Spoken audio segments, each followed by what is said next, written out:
कबीर स्पष्ट रूप से कहते हैं कि ये प्यार, ये अनकंडीशनल, ये कारण प्रेम आप उत्पन्न नहीं कर सकते, आप कहीं से मांग नहीं सकते, आप कहीं से खरीद नहीं सकते, क्योंकि ये उपलब्ध आप ही के भीतर है, आपकी शुद्धतम रूप के साथ।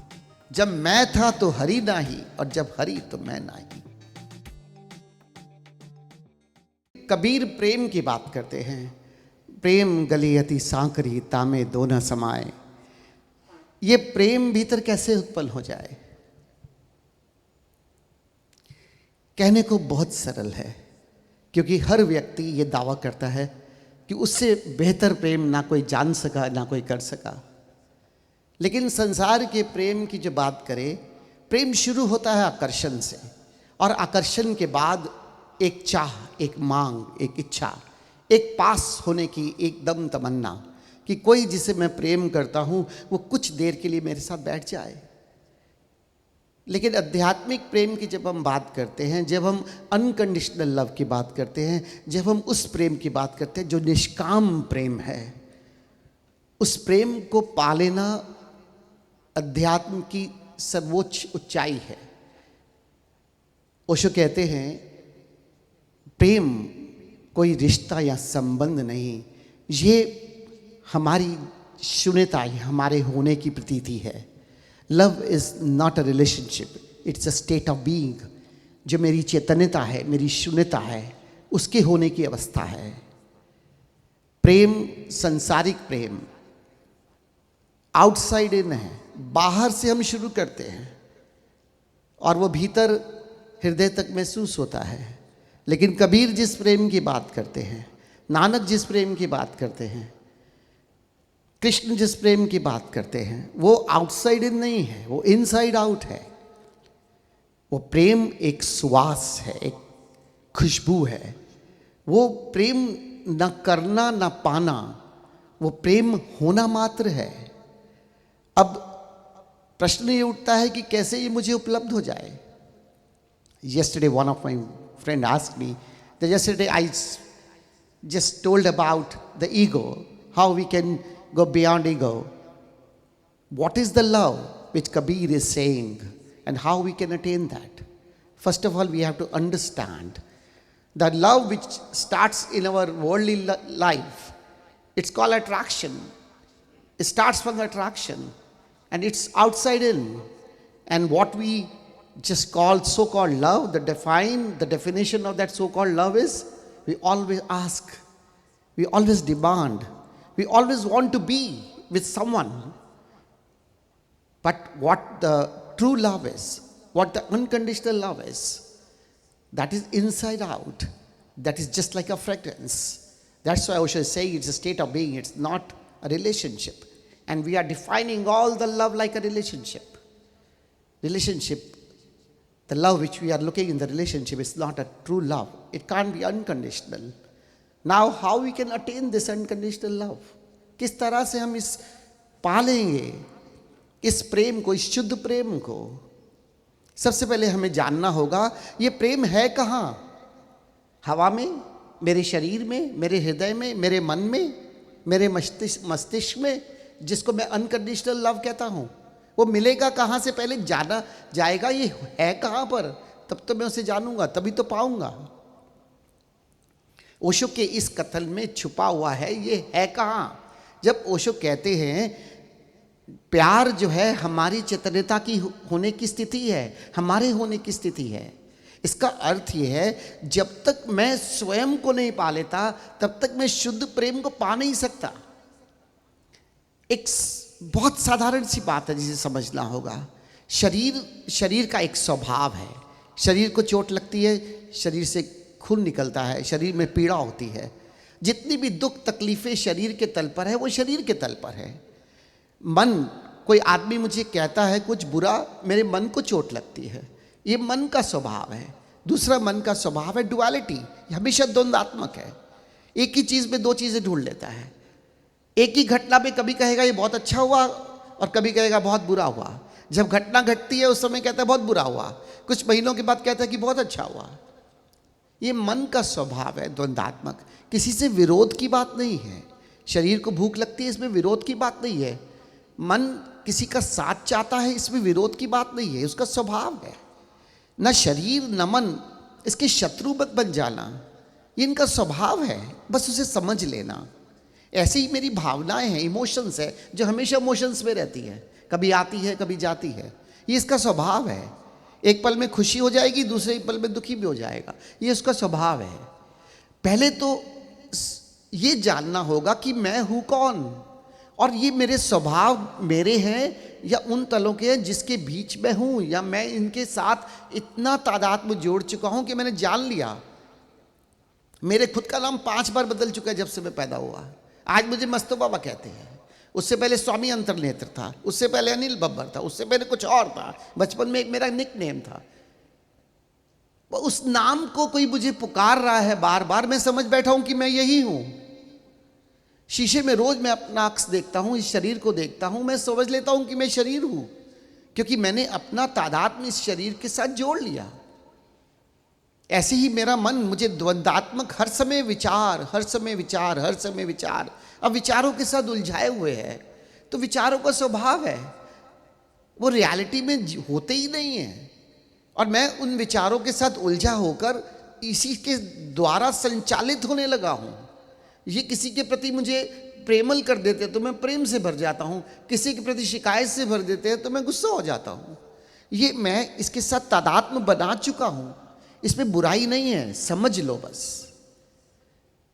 लेकिन इन 3 तलों पे शुद्ध प्रेम की कभी कल्पना भी मत करना कि इन 3 तलों पर जीते हुए मुझे कभी शुद्ध प्रेम की उपलब्धि हो सकती है, क्योंकि शुद्ध प्रेम का इन 3 तलों से कुछ लेना देना ही नहीं है। क्योंकि मन के तल पर रहकर शुद्ध प्रेम की बात करोगे तो इम्पॉसिबल है, क्योंकि मन में तो शिकायत है, मन में तो कामना है, तो उससे मुक्त कैसे हो सकते हो? उसका स्वभाव है, विरोध की बात नहीं करता। ये पुराने कथाकथित धर्म की परिभाषा की शरीर को भी शत्रु मान लो, मन को भी शत्रु मान लो, हाउ इट पॉसिबल? अगर ये शत्रु होते तो ये परमात्मा क्या दुश्मन है मेरा, जिसने मुझे शरीर और इस मन के साथ यहाँ पैदा किया, इसके भीतर मुझे रख दिया? क्या दुश्मन है वो मेरा? कहते तो पता परम पिता है। कोई पिता अपने पुत्र को कुछ ऐसा दे सकता है जो उसके साथ अच्छा ना हो, लेकिन परिभाषाओं ने मुझे उलझा कर पता नहीं कहाँ से कहाँ लेकर मेरे जीवन को नरक बना दिया। कल मैंने कहा था ना, स्वर्ग और नरक मेरे साथ है, इसी समय है। मैं क्रिएट करूँगा अपना स्वर्ग, मैं क्रिएट करूँगा अपना नरक। दुख में हूँ, मेरा नरक अभी इसी समय है। सुख में हूँ, इससे बेहतर स्वर्ग नहीं है। किस स्वर्ग की कल्पना करूँगा? पता नहीं मरने के बाद वो है भी या नहीं। सच क्या है मेरा आज ये पल? इसलिए प्यारे मित्रों, ठीक से समझ लो मेरी संरचना क्या है। प्रेम को समझने से पहले अपनी संरचना को समझ लो। First of all, you are talking about unconditional love. I just want to tell you where this unconditional love is there in you. You have to understand there are layers where you are, the layers has been just surrounding you all around your consciousness, your soul. The body, I am associated with the body. There is a nature of body. Body is hungry, you have to give the food. If someone hurts, the body will react accordingly. There is a mind which is always in duality, full of thoughts, always and always. And we are busy with the thoughts. That's the nature of mind. The mind is a creator of thoughts all the time. Know this nature, nothing wrong in that. And there are the emotions which are always in the motion. No problem. Don't feel that they are enemies. They are my friends. I have some purpose. That's why I got them. Because this is the beautiful gift of the existence, the body, the mind, the emotions. But they have specific roles where the accident happens. These are provided me by the existence to use them. And what is the accident? That instead of using all these 3 layers, I am being used by these 3 layers. They are dominating me. The body is saying something and I am just like a slave following whatever the body is asking from me. The mind is saying something and I am just following it because these thoughts which has no reality and I am being driven by these thoughts. If there is a beautiful loving thoughts, I am feeling very happy. The emotions are derived from that even thought. Deeper the thought goes, becomes the emotions. And somebody is saying something wrong to me, no matter is it truth or not, I become angry. This anger is an emotion driven from the thought. Is this my reality? What is my name? I have been associated with my name. I have been associated with my body. There is no shortcut in this life. If you really want to attain yourself, you have to know each and every layer of yourself. You have to know what is the truth of you. We have just hearing from the childhood, there is a soul in me, which is the part of the super consciousness, which is the part of the existence. Is anything happens listening this just few lines? Is there any transformation in you or in me? Nothing. My dear friends, I request you, you are here for the awakening. And the awakening means awakened by yourself. What you are. What is the body? What is the mind? What is the emotions? And what are the consequences? What are the reactions? What is happening on these three layers? Just understand it. And this is the awakening. तब ये आता है कि मेरा शुद्ध प्रेम कहाँ पर है. जहाँ ओशो कहते हैं कि प्रेम मेरा स्वभाव है, मेरा स्वभाव, मेरा मतलब जो मैं हूँ. और मैं क्या हूँ? मैं ये शून्यता हूँ, मैं ये चैतन्यता हूँ, मैं ये आत्मा हूँ. और शुद्ध प्रेम वहाँ से उत्पन्न होता है. और उस तल पर जाकर प्रेम करना नहीं पड़ता. प्रेम को भिखारी की तरह मांगना नहीं पड़ता. प्रेम मेरी संपदा बन जाता है. मैं प्रेम पूर्ण हो जाता हूँ. मेरा स्वभाव प्रेम है. फिर किसी रिश्ते में मैं प्रेम नहीं ढूंढता. मैं जहाँ हूँ वही प्रेम की सुवास होती है. मेरे आसपास प्रेम का वातावरण निर्मित हो सकता है. आसपास आप खुश आनंदित रहते हैं. वो आपका अनकंडीशनल लव है, अकारण प्रेम. और जब तक अपने स्वभाव को उपलब्ध नहीं होगे, आप इस कबीर के अनकंडीशनल प्रेम की बात समझ ही नहीं सकते. इसीलिए इसका कोई शॉर्टकट नहीं है. शरीर मन भावनाओं से परे अपने स्वरूप को ध्यान की गहराइयों में जाकर जान लो और फिर उसके साथ तादात्म्य जोड़कर वही हो जाओ. प्रेम स्वतः अपने आप आपके भीतर से बहने लगेगा. कबीर स्पष्ट रूप से कहते हैं कि ये प्यार, ये अनकंडीशनल, ये कारण प्रेम आप उत्पन्न नहीं कर सकते. आप कहीं से मांग नहीं सकते. आप कहीं से खरीद नहीं सकते. क्योंकि ये उपलब्ध आप ही के भीतर है, आपके शुद्धतम रूप के साथ. आप अपने शुद्धतम रूप को उपलब्ध हो जाओ, प्रेमपूर्ण हो जाओगे. तब फिर किसी से कुछ मांगोगे नहीं. फिर दूसरी तरफ कबीर कहते हैं कि दूसरा है कौन? जब मैं था तो हरि नाही, और जब हरि तो मैं नाही. मैं मतलब जब तक मैं, ये मैं, मेरा अहंकार मिटता नहीं है, तब तक परमात्मा की उपलब्धि हो ही नहीं सकती. और जब आपका अहंकार मिट गया तो जो बचेगा वो परमात्मा ही बचेगा. क्योंकि मेरे भीतर इससे अलावा कुछ है ही नहीं. तो दो बातों का समन्वय करना चाहता हूँ. कल मैंने अहंकार की बात की, आज मैं शुद्ध प्रेम की बात करता हूँ. दोनों का समन्वय, दोनों एक दूसरे के कॉम्प्लीमेंट्री है.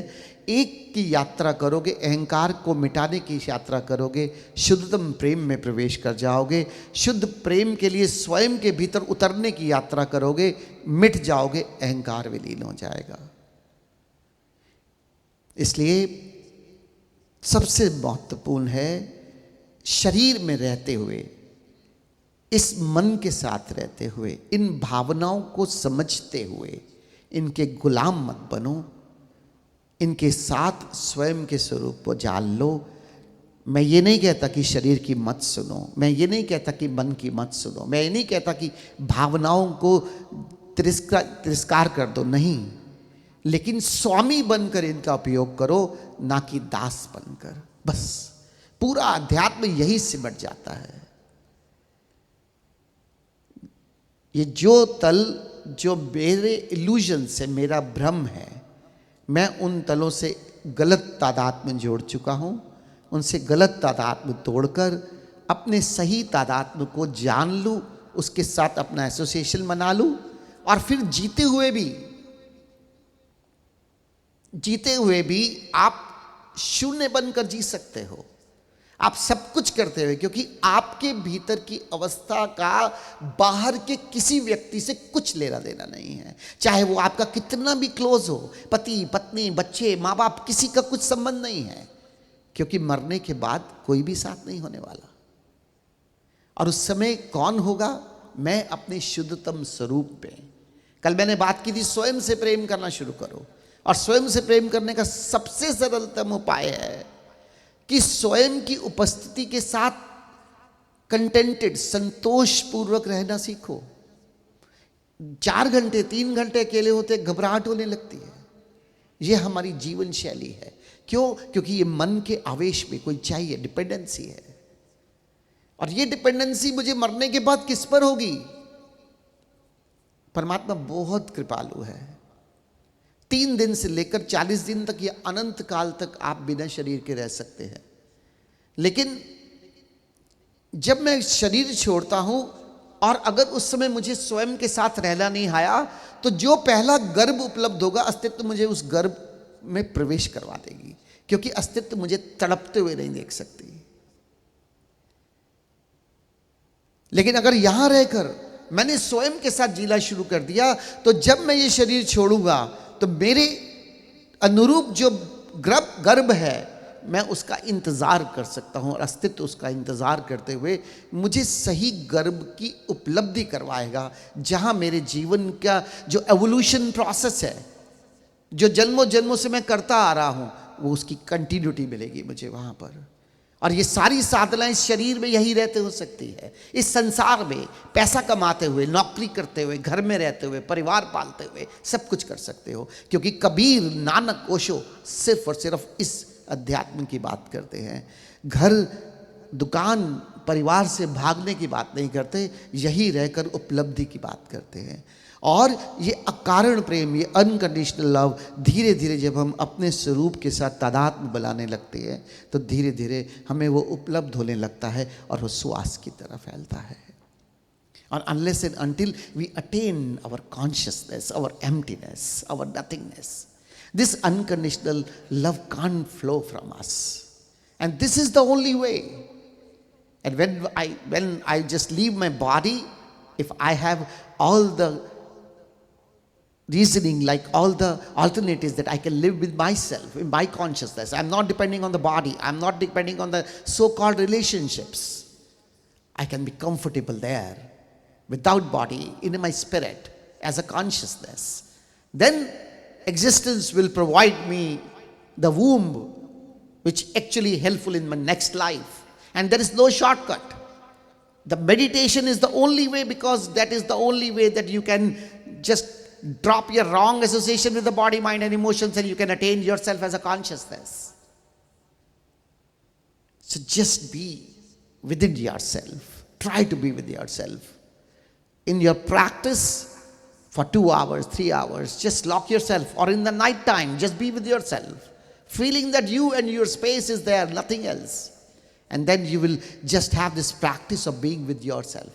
And then actually you attain yourself, and then from there the real true love starts arising, which will not demand anything, which will have so much of gratitude with everyone here, which will have everything that you want to give, everything of yours to everyone, whosoever is around you. You want to share the feeling of sharing your things, your happiness, your compassion, your lovingness, your worldly things which you can share with everyone. You start sharing this. And this feeling of sharing without any expectations is just a real love. किस तरह से मैं दूसरे को दूसरा ना समझूं, जिसे कबीर कहते हैं, प्रेम गली अति सांकरी, तामे तो न समाए। और इस प्रेम की गली में दो हो ही नहीं सकते, या मैं होऊंगा या परमात्मा। जब तक मैं हूं तब तक वो नहीं, और जब वो है तो मैं मिट ही गया हूं।